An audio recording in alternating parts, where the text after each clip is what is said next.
প্রতি মাসে আসে মোটা মাইনের সরকারি বেতন, তাই কাজ নেই তো ভাজ খই। মোটামুটি এই ধরনের মনোভাব নিয়েই থানা চালান আগরতলা পূর্ব মহিলা থানার আধিকারিকরা। অভিযোগ বহুবার উঠে এসেছে যে থানার ভূমিকা হলো মহিলা সুরক্ষাকে অগ্রাধিকার দেওয়া।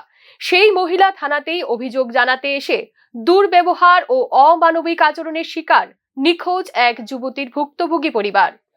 ঘটনা জানাজানি হবার পর থানায় ছুটে আসেন এসডিপিও সহ এডিশনাল এসপি। নিখোঁজ যুবতীর মা জানিয়েছেন তার মেয়েকে খোঁজার পরিবর্তে থানায় আসার পর তাদের সঙ্গে চরম দুর্ব্যবহার করে থানার আধিকারিকরা। গত ২৬ দিন ধরে তার মেয়ে প্রসিদ্ধা বণিক নিখোঁজ বলে জানিয়েছেন থানার আসা তার মা। লেখা কিছুই রাখছে না, মানে কপি টপি কিছুই রাখছে না।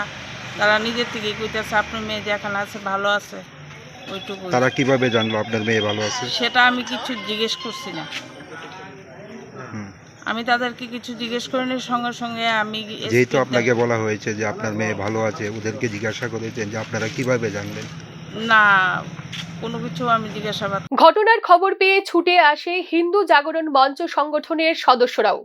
পূর্ব মহিলা থানার এই নিষ্কর্মা ভূমিকা নিয়ে ব্যাপক ক্ষোভ প্রকাশ করেন তারাও।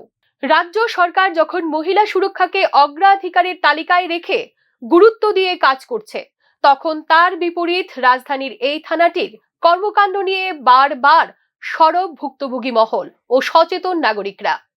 তবে দুর্মুখদের মধ্যে গুঞ্জন হলো, মহিলা থানার যে কেসে নগদ নারায়ণের গন্ধ থাকে, সেখানে নাকি কাল বিলম্ব না করে ঝাঁপিয়ে পড়েন মহিলা থানার গুণধর আধিকারিকরা।